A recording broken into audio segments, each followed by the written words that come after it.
është bërë një debat I madh kjo në disa familje, do thosha unë dhe rrethe shoqërore, por këshilla e mjekut për larjen e dhëmbëve në mëngjes. Dhe mos shplarjen e gojës mbas larjes së dhëmbëve. Ka zënë vend tani edhe.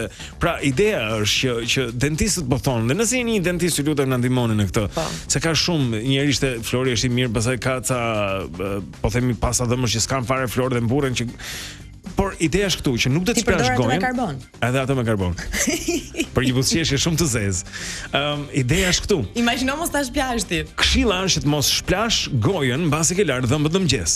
Pra je me shkumë mund ta pështysh, por jo ta lash gojën tani. Po sepse uji hiq ka këtë florin I cili duhet të rri për smaltin e dhëmbëve dhe këto gjëra të tjera. Po. Ndërsa un kam dëgjuar edhe një teori tjetër, kam seriozisht. Edhe këtë një dentist na ndihmon. Tani teoria tjetër. Të rrim te kjo teoria që të mbarove te pështyra. Ti çfarë bën për shembull? Se çfarë bëj? Ti je shplan? E shplan. Nuk do ta shplash më pra. Po pra ja. O lëviz netër. Lëviz netër. Unë nuk asnjë sa përshtyr, ta mbaj me shurje. Po shurja për se do dalin. Që nga mirë pra. Po pastaj si pi kafe, domethënë edhe unë do ta shkresë. Është e çuditshme se ka tani varet, për shembull ka njerëz që përdorin pasta dhëmbësh janë shumë neutrale, s'kan shije fare, as erë asgjë, domethënë janë shumë. Ja, ajo është çik shumë. Ka ata për shembull që kanë ndjesë shumë të fortë, për shembull pastën kanë me shumë mente. E di. Me që mos ta shpëlash, për shembull, ngele ushqia mentes. Po mirë, është mentes që njerëzit thosin që çakisin gojë për ato. Mente me kafe, mente me banane, domethënë një miksim shumë I bukur. Po ka ata që thon Blendi dhe Nada. Kjo është teoria 2. Që duhet kam lexuar realisht, nuk e di sa e vërtet është, që duhet I lani dhëmbët në darkë, sigurisht. Dhe në mëngjes nuk këshillon që t'i lani fare, këshillon vetëm shpëlarjen me ujë. Kaq. Pra nëse ke larë në darkë po thua ti. Unë kam shumë nevojë larjen në mëngjes. Po, sepse thotë që ka depastrimi I gjuhës shumë, sepse gjatë darkës ti ke mbledhur gjithë toksina, ushqime çka ke patur, mund të kesh pirë alkool dhe gjithmonë është shumë e rëndësishme ta gërryesh pak gjuhën që ti heqësh ato pislliqet. Po thotë që mos përdorësh pastë. Dhe rekomandohet më mirë furça e dhëmbëve elektrike. E pastron më mirë dhëmbin. Gjën të gjithën. Gojën, dhëmbët po. Dhe mua po ndalin në ballë të pjekurisë. Dhe ne në këtë moment ju pyesim se si do ta ndryshoj teknologjia njeriu.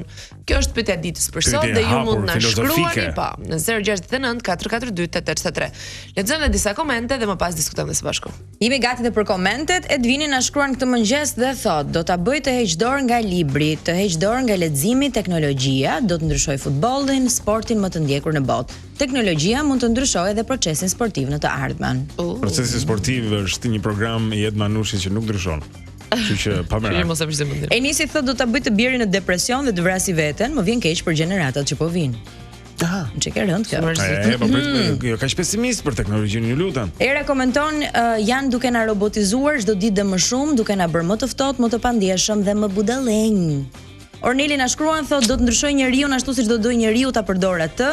Xha e ka ndryshuar njeriu thot Vladimiri, tani njeriu përdor teknologjinë që të zhduk njeriu. Fjala njeri është përdorur 3 herë në këtë koment. Teknologjia e parë ishte guri mbas kokës që njeriu përdori për të zhdukur njeriu, po ajo është histori e vjetër. Lefteri thot vetëm partin nuk do ta ndryshoj dot.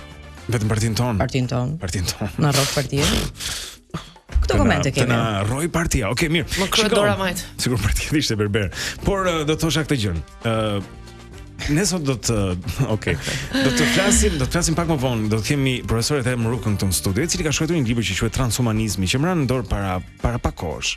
Edhe janë tema të cilat ai ka mbledhur bashkë atje se si teknologjia po na ndryshon. Dhe nëse japim ca shembuj për shembull, ka tani duar bionike për ata që kanë humbur, cilët mund të kontrollojnë forcën e trurit, ai mund ta marrë tani personi që s'ka fare dorën e ta shkruajë emrin e tij me celular. Nëse ka një gjymtyr, po. Apo ta përdorë këtë gjë. Në këtë rast në fakt është fantastike. Po sigurisht që është. Domethënë ke përdorime. Ka të mira dhe të këqija të saj. Ju keni parë dhe jam I sigurt keni qarë me videot kur fëmijëve u vendoset ai implanti koklear për të dëgjuar. Ajo për shembull është një mënyrë se si konkretisht teknologjia dhe njeriu janë bërë bashkë. Po, por në të ardhmen këto do të vinë duke u avancuar. Sjell një njerëz të augmentuar, një njerëz më të afërt, I cili mund të analizojë dhe pa më gjëra. Në trup, kështu everywhere. Gjaj kemi. Po do ndoshta do kemi më shumë. Ka njerëz që përdoren për pagesa të ndryshme për shembull. Ka një çip, vendoset një çip tek pjesa këtu, Si quhet kjo? Para krahu. Kyçi dorës. Kyçi dorës, dhe ti nuk ke nevojë fare të mbash kuletën, as kartën e llogarisë bankare, ke këtu dhe kryen gjitha pagesat. Të kalësh pa dashje dorën. Vëllai, bën dorë kështu. E kësaj Po mund shikoni tani se po, është vërtet edhe këto mënyrat e pagesës edhe gjërat e tjera. Për shembull shikoja që në Kin ishte që edhe kjo mund të jetë edhe në vende të tjera. Ti dilje para një ekrani dhe ishte aeroporti shumë i madh, dhe ajo shikonte ty. Dhe me një nga portreti yt analizonte biletën tënde dhe thoshte, "Ne anda ti je në ndërtesën të 2, gate-i kaq e aq." Ndoshta në momentin kur e ke prerë biletën, ke skanuar fytyrën? Ajo di gjithë fytyrat edhe para mirë e di, sepse ti je aty për të fytyruar. Me telefonin tonë për ta hapur. Skanim fytyre ose shenja e gjistit. Po shumë lehtë, se nuk ke nevojë të kërkosh në një rrjetë se cili është fytyrimi për Tiranë, fjala vjen edhe ku duhet shkoj. Ajo ta jep ty atë duke të parë, edhe thotë drejt. Është lehtë, po mund të bëhen dhe gabime. Se mund të dikush që ti ngjan edhe të merr biletën. Shkruajmë një komedi ashtu dhe përfundon po. Gjithmonë do ketë një gjë kështu mbrapa, e kupton? Jo gjithmonë do të kaq e thjeshtë. Është një shkëmbim kam përshtypjen unë interesant edhe pyetje edhe etike dhe filozofike dhe kjo gjëja tjetër, domethënë, këta njerëz që besojnë që shkenca do të hyjë brenda trupit ton me dëshirën tonë e ne do të bëhemi super. Blendi, çfarë ka një gjë nga teknologjia që ty nuk të pëlqen fare? Përveç këtyre rasteve të mira që përmendëm. Po për shembull kam këto filmat e rinj që po bëhen me AI, s'të pëlqejnë. Nuk më pëlqejnë sepse më pëlqen arti i aktrimit, cilin unë nuk e zotroj vet, por adhuroj aktorë.